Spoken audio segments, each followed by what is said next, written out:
हाय, hello, नमस्कार. मी Ashwini Shelke blouse design या चॅनलमध्ये तुमचं खूप खूप खूप मनापासून स्वागत करते. तर मैत्रिणींनो, हा व्हिडिओ ना दिवाळीच्या खूप दिवस आधीचा आहे. दिवाळीचे आधी 8 ते 15 दिवसाचा व्हिडिओ असेल. तर एक आजी आल्या होत्या. त्यांच्या ह्या अशा बऱ्याच 3 ते 4 साड्या होत्या. तर त्यांची अशी रिक्वायरमेंट होती, की पूर्ण साड्या मधोमध असे पूर्ण जळालेल्या आहेत. त्यांनी ते कट करून आणून दिल्या होत्या. त्या म्हणे असं काहीतरी चांगलं उपयोग करून द्या, असं माझ्या नातींना वगैरे ड्रेस शिवून द्या.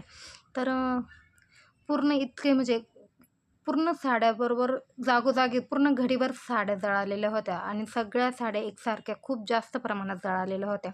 तर त्या छोट्या 8वी-9वीला असतील त्यांच्या नाती तशा. तर मग मी त्यांच्या मापावर हे 3 ड्रेस बनवले आहेत. तर मैत्रिणींनो, सांगा कसे झालेत ड्रेस, तुम्हाला आवडले का तेही नक्की सांगा. धन्यवाद.